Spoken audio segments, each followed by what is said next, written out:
Enjoying Donkey Kong Country Tropical Freeze? Get episodes 30 days early at patreon.com/superbeardbros. Now, watch some footage of Ted eating one of his favorite snacks, wine gums.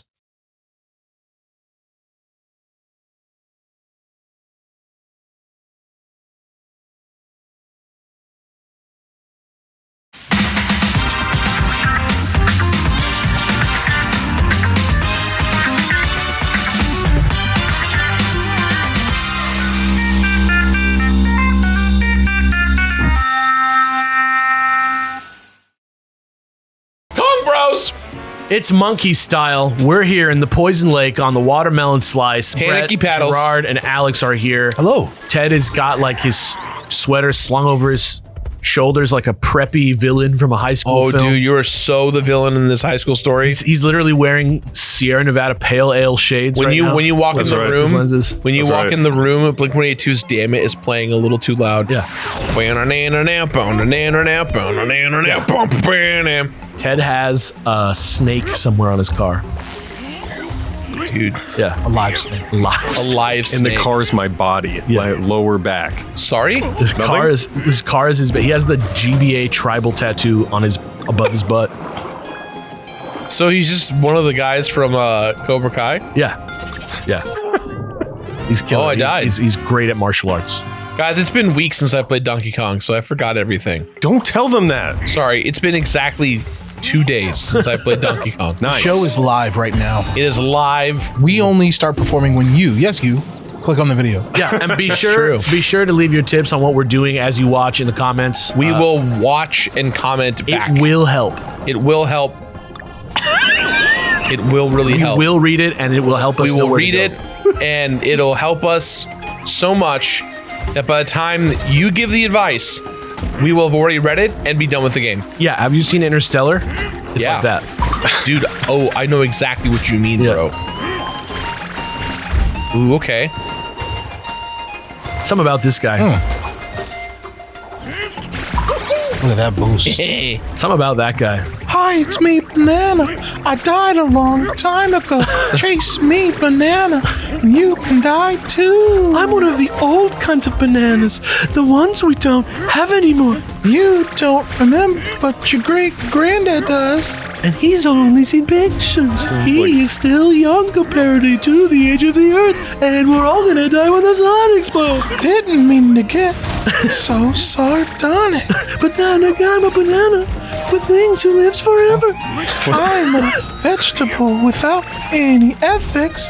I find it hard to relate to others. And yet, I'm a pretty good source of potassium. Please try and have one at least once a week. And then he blinks out. There's a He's timer around. gone. He goes to heaven. He goes off to Banana Afterlife after that, like Banana Banafterlife? Banafterlife. Banafterlife, like a banoffee pie. I was gonna say like Banaka. Like, yeah, the bananas go to the Banaka brand, like Club Penguin Lounge of Heaven. Club Penguin Lounge of Heaven. The like sad would the that be? Banaka branded Club Penguin Kids Lounge, Kids Club. How sad would that That's be gotta if you exist. died and it was like, welcome to heaven? You're like, yes. Brought to you by Burger King. You're like, fuck, here too? Of Fuck. all the fucking brands that could be like, you know what, we're gonna sign on, support heaven. It's not Chick-fil-A, it's not In-N-Out Burger.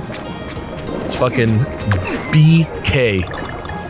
There should be a name for that. I'm sure there's a name for it, like in the world of marketing that we're not privy to. But I guarantee, I'd be willing to put money on. Oh wow, nice.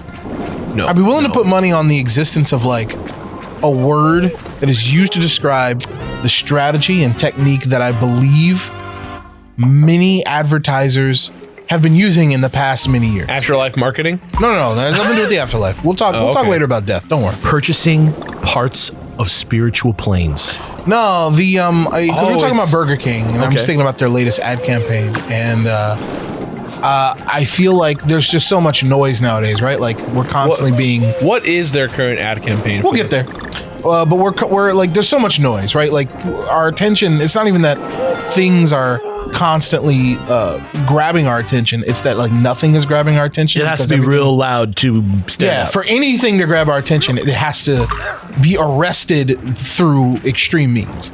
And I think that one of the latest, and that's not super, recent, but I think it's been happening for a couple years now. I think the latest method for violently grabbing people's attention is for your advertisements to legitimately be infuriating to hear. Which brings me to the latest Burger King campaign, which has a guy that sings like this, Oh, sings yes. kind of off key and doesn't use diction. Yeah. You know what I mean? Yes. And I hear it every time it's on. You know what I mean? And even though I get a little bit upset when I hear it, much like Cars for Kids, right? yeah. I remember the ad. You know what I mean? I have a reaction to it. Yeah. So And I feel the like word for you, it's rage bait.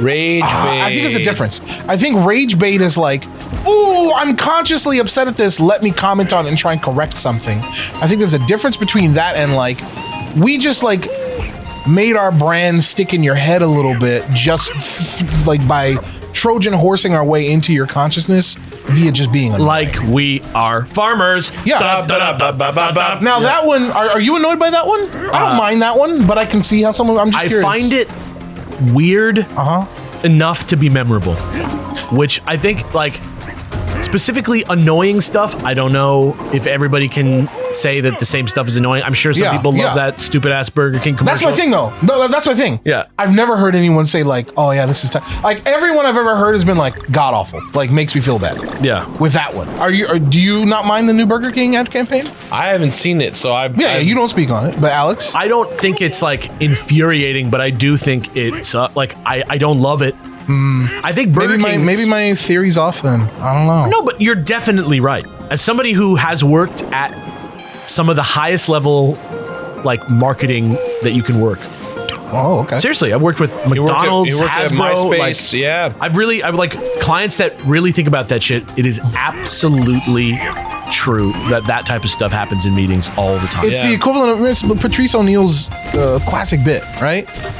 Where he's like, hey man, like everywhere I go get receipts, man, because like nowadays they can get like if you're not accounted for, somebody can just stick you with a crime. You know what I mean? Like Yeah, some hell yeah. white lady gets raped, and if I can't prove where I am, all of a sudden I'm fucked up. You know what I Right. mean? 100%. She's like, that's why I buy every 15 minutes. I buy a stick of gum. I go and I ask for a receipt, and people get upset. And I'm like, no, you don't need a receipt. So I'm like, all right, you ain't gonna do a receipt. All right. So then I'll just make people upset at me. Like I'll go. Should be memorable. I'll go to the client and be like, can I get a receipt for this gum? He's like, no receipts for gum. He's like, all right, well, you know what? Fuck your mother. No, fuck my mother. Fuck your mother. So it's like, no, fuck your mother. She fucking sucks. Like, but fuck your mother.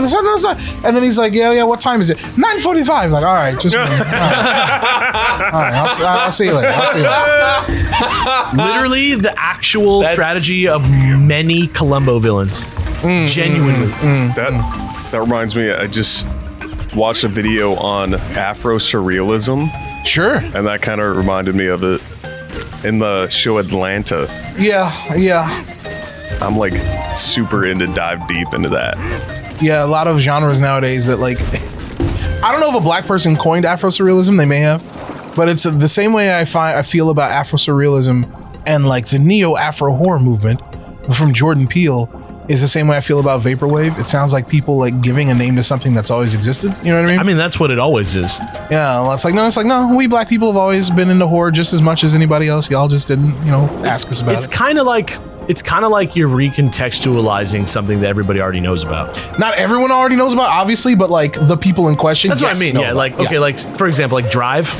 You seen that movie? Mm-hmm. So like that movie is like obviously kind of like a throwback to like movies like Thief, right? Like 80s sort of simmering, sort of quiet, exciting, sort of surreal, austere crime movies. I had to look. Of course, I thought there was something down there. Yeah, I'm with you. And then Drive is like underlining that. They're like, yo, there's this like sort of artsy 80s style crime thriller aesthetic out there that we've all been kind of looking at, but now we're gonna like point a finger at it. And Sure. I don't know that made a I don't know if that made a genre as strongly as like the neo Afro horror movement or whatever. Still a thing. Like it isn't not a thing that there's like a huge influx of like African American horror creators like making movies right now. Right.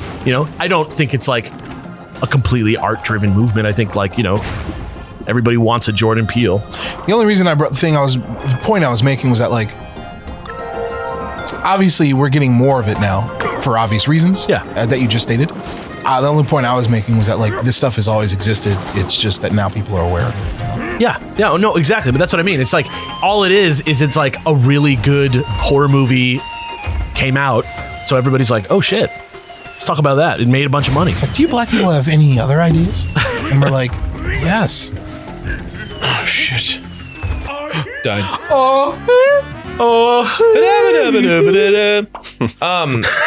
I want to go back a little bit to the ad conversation, Brett, and I don't know what this is, but because to me these shows aren't very old, but there's definitely a level of I would call nostalgia bait happening in the commercial scene. You see it a lot, obviously, like Super Bowl time, right? Like that makes sense because like putting like Walter White in like a Turk and JD. Yeah. What's his name? JC? JD? JD. Yeah. Yeah. The thing that like I really think about a lot is like The Office, because all of those people who are in The Office, this is actually really cool. All the people in The Office are amazing performers, right? Yeah. And like as such, they should get paid accordingly. Okay. And I love Craig Robinson. That dude's in like 70 commercials right now for tons of different brands. Right. And they all lean on like three things. He's the black guy from The Office that you remember. He plays music, and he like does bits and banter like The Office. Like every single commercial he's in, they're like, "Oh, what? Let's get he's not Daryl from The Stanley, Office. but the other black guy in The Office, and he does music, and that's the guy. Let's get him." And every single commercial he's in is like that, and I don't hate it by any means. I love Craig Robinson. He's very funny, and I'm happy that he's working. You just think it's weird that like we're still on Daryl or what? It just feels like The Office was a decade and a half ago, Yeah. and they didn't like make a spin-off show. They didn't like continue to milk the nostalgic brand of The Office outside of it being available on your... I would argue that they did make a spin-off show that was equally almost as successful as The Office. Parks and Rec? Yeah. Yeah, but it's like I don't know. That doesn't feel like a... It's not like It's the not like- Office cinematic universe. Right. It's like it's the mockumentary style. Here's what I'll say. I can't speak to Craig Robinson. I feel like to me when I think of Craig Robinson, I think of like the comedy movies that he's in, like Hot Tub Time Machine, and, yeah, like all which the, like, he's brilliant in. Yeah, all the like Seth Rogen, like Judd Apatow stuff that he's done. Yeah, right. That's kind of where I think of him. I do agree that he's like a keyboard guy in a lot of the stuff that he does. Yeah, but to me, it's more like as somebody who's like newly feeling old. You know what I mean? Like I feel like in my 30s, I'm finally allowed to like say that I'm like getting a little older. You know, like I'm not old, you know, but I'm getting a little, I'm starting to notice things like things that as a kid you don't imagine are going to be part of your life. Like every celebrity that you ever watched on television, like dying publicly and you have to like watch them and, you know, stuff like that. I think that, you know, you look at, and this is the example I always use is like old people outfits. Like, you know what you think of, like how an old white man dresses? like Mr. Rogers' ass sweater. Yeah, khakis, exactly. Yeah. That is just Slip-ons. like, that is just how a cool guy dressed Alex, in like don't look down. I'm just saying like, that is like how a cool guy dressed in like 1954. Yeah. You know what I mean? It's not anything besides that. And so all I'm saying is we are not the first generation of people getting older who are not willing to move on from things that are comfortable and familiar to us. Sure. Because our socialization as humans, like we don't have the same capacity for it at all times of our life. You know, like dogs, for example, Kelly's reading this book about dogs. They have like 5 weeks where they're like not afraid of stuff and they'll learn what's like supposed to be stuff that they're afraid of or not. And then after that, they'll start protecting themselves from stuff that they don't recognize. You know? And I think with humans, it's the same thing. Like, you're always going to think that the music from when you're like 20 is the coolest. And you're always going to dress like you're 20 because that's how old you think you are. Even when you're old, you think you're 20. Even right now, I think I'm in my 20s. Half the time that I'm alive. You know, I just think, oh, I'm just like a guy, right?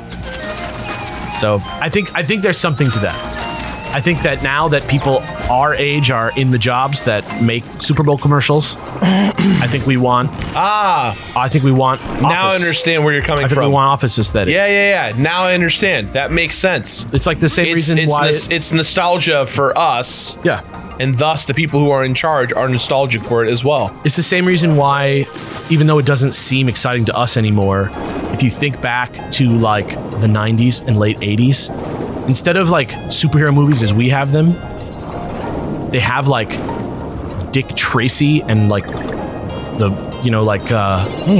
Shadow and all this shit. Yeah. That is literally just the childhoods of movie executives who became old enough to make movies in the 80s and 90s. Yeah. Nobody else wanted to watch a movie about the fucking Shadow. The Shadow knows. Right. Or like the Phantom. Like those aren't known entities in the 80s and 90s, really, other than by like old adults, but a new class of people started liking those things. Yeah. Younger class.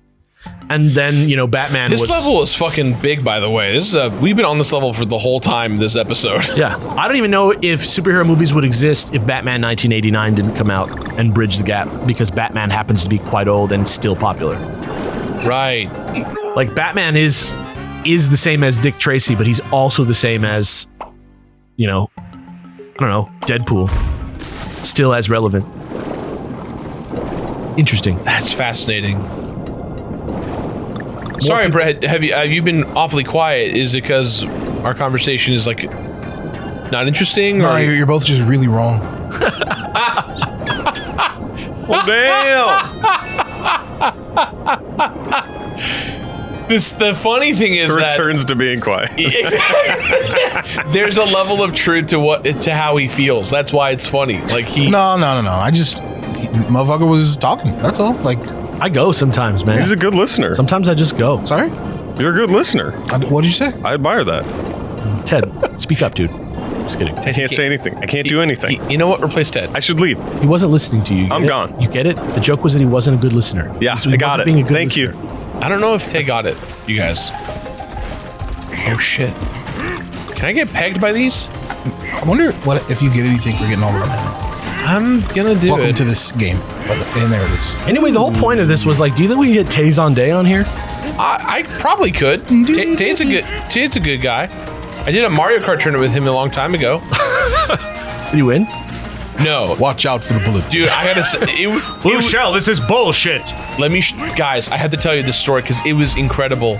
Are you about to dish No. True Hollywood stories? Maybe, but Tell like, us about Tay Zonday. but it's like, it's cool Give because us a of, story about Tay he's Zonday. tight. Like, it was really rad. I want to hear another story about Tay Zonday now. Sorry. Now.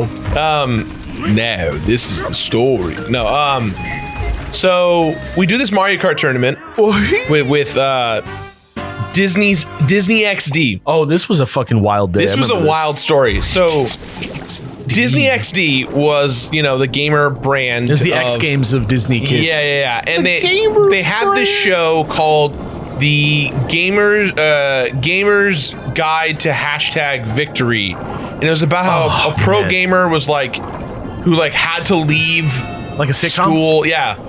Had to leave school to and it's I think that the star died unfortunately due to What?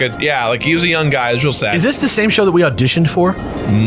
Yes. You can audition for that show. What does that mean? Yeah. We went to like a fucking Disney audition one time. Yeah. I swear to God. Yeah. Wait. We auditioned for I'm the sorry. show. I need a story within the story. So when you say you audition, how old were you guys? This was like Super Beard Bros time. Yeah, this was we like were 20, 25, we were 26. auditioning to be on the show as like influencer, As gamers. gamer guests. Got it. It's not like the stars, but like little. Like an episode where we go be on the show and people go, We're like, whoa, we're gamers. Look at us game. did something Hey guys, check out my vlog.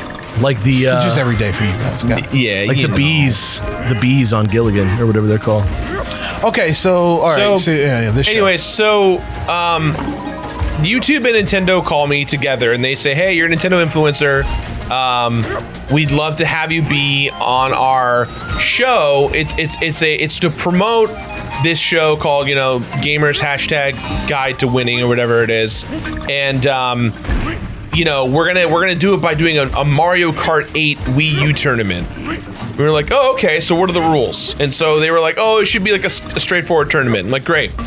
So we're doing this tournament. I show up and I'm thinking like, okay, who's actually gonna appear at this tournament? Like, who's gaming, you know? Who's gonna show up and take this seriously? And everyone that showed up was like not a gamer. It was like very much lifestyle beauty vloggers, old school traditional Just YouTube vloggers. people that are famous with children. Yeah, it was very much like not gamers. And so the only gamers that were actually there were like Onisher from Corridor Digital and all of his videos. And then a couple of I want to say European gamers, like guys who were at Maker Studios who came to LA. Yeah, they would visit LA and stuff. So like they out of the group of like 32 content creators, maybe 3 of us actually played games full time, right? And this tournament goes on for far too long. It's like a 5-day setup of us shooting everything for the tournament, like pre and post match interviews. Like it was pre-taped with regards to the actual like content creator part, but everything else was live, like the competition itself and all that stuff. So we get to the final 4, and the final 4 is myself, TJ, Onisher, and TJ Smith. Hilarious. Homie. Hope you're doing okay, TJ. I'm gonna die, aren't I? Yeah, I can't do anything. And then like another channel, I forget his name, I'm so sorry. And we were the only 4 people that took it seriously, because like we were told there's no cash prize. It's just like you're on Disney Channel. Like that's the you already appeal. have been paid. This is just a show. Yeah. Right. Well, we didn't get paid anything. Right. It was really shitty. So anyways, in the preliminary rounds, we were doing all this stuff, and like Tay was there. Tay Zonday was there, and he was like, you know, they did the whole reality show thing, like, hey, do this, do that, and he was like, no problem, I'll do whatever you want. And then one guy was like, hey, could you sing Chocolate Rain for us? And he was like, absolutely fucking not. Yeah. And everyone in the room sat there like, excuse me? He's like, he didn't say fucking. Yo, he did. He was like, I will not sing that for you. It's disrespectful to my brand, and I'm not a monkey. And he said fucking? Yeah. Are you sure? Dude, he was not happy because they kept harping on it. They asked him like, it was like, hey, what's your favorite song?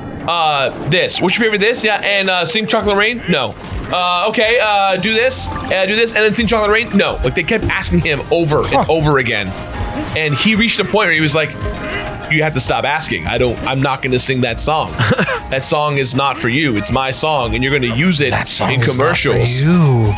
Well, because he wrote the song, and they were like, hey, you made this song almost 10 years ago. Please sing this song again and again. They're like, do your meme. Yeah, like do the bit, do your catchphrase. Yeah.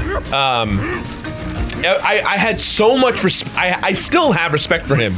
I have so much respect that he was able to just stand his ground and say like, you can't do this, because most people would not do that. They would cave into pressure and get the fuck out of my face. It was just super humbling to see him do that, and I like never forgot. Oh, how do I get that? You need a son. Oh, I need a son, which I don't have. That's okay. You need a boy. You need a child. You need a baby. You need a relative. To wrap up the story, when we were doing the tournament, like they told us that there was no money on the line, and then live on TV, one of the Disney hosts go, and the competitors are competing for a grand prize, and all of us were like, oh, okay, yeah, what's the grand prize? And one of the producers goes over and goes, yeah, it's $40,000, and all of us went, what? And they go, yeah, it's 40 grand. One of you will win 40 grand. That's so insane. And all of us were like, that's fucking insane. You didn't tell any of us it was for 40 grand in cash. They're like, no one told you guys? Like, no, we were told we were being paid in exposure by YouTube and Nintendo. And they were like, oh, no, there's a cash prize. And so immediately, like, let's split this. Fuck that. So we sat there, and to give you an idea, because the YouTube Center was brand new, none of the tech was figured out. So we're like live on YouTube, on Twitch, like Disney Channel XD like on cable television, all that shit. And none of the tech works. Like there is a when I say this, it's real. There was a 5.5 second lag Yeah, I remember from input. Yeah. It was so bad. And the colors weren't right either. The colors were awful. And so as this tournament is like about to start, I pull out my phone and I took a photo of the screen. And the producer looked at me like, what are you doing? And then I was like, oh, just protecting myself. And they go, what do you mean protecting yourself? And I go, oh, well, when I lose this tournament because you guys don't know how to run a competent show, I don't want to be made fun of online without like reasonable doubt that like this whole thing's been an awful experience. And when I said that, all the final four content creators also pulled out their phones and took photos. And the producer was like, stop. What do you want? What do you want? And we go, what do you mean? What do we want? Like, what do you guys want? Don't post these photos. We're like, I don't know. What do we get? And he goes, okay, how about this? You all split the money evenly. We're like, great. So no matter what happened, we all made 10 grand each. You sure you didn't just break a Disney NDA? I probably did, but I kind of don't care. Okay, hell yeah. So I trust the Beer Bros audience at home to not rat me out to the Disney police. Cut to fucking. I can't believe you guys ratted me out to the Disney police. Hey, whatever. It's been a fun ride, you guys. I was a part of G4. That shit blew up. What do you expect? You guys want dirt? I'll give you dirt. I don't want any dirt. I know where the bodies are. I don't want any dirt. Do you at home want question of the day? Do you want the dirt? Do you want to know where I know where Hamanoptera is. Yeah, I was gonna say like Hamanoptera. Do you want to know where Monkey Island is? Secret of Monkey Island. Maps up here. Dude, shout outs Brendan Fraser for his fucking Oscar. Shout outs to Jamie Lee for her Oscar. First ever Oscar. Insane. Yeah, that stage took so long, you guys. I'm so sorry. Hell yeah. But we did it. You play your video game. Next time, Jelly Jamboree, and I show you where the bodies are. I don't want to know where they are. Jelly Jamboree. Do you want to know where they are, Alex? I don't. Don't tell me. Okay, the corner of La Cienega. No, that's not good. Okay. Bye.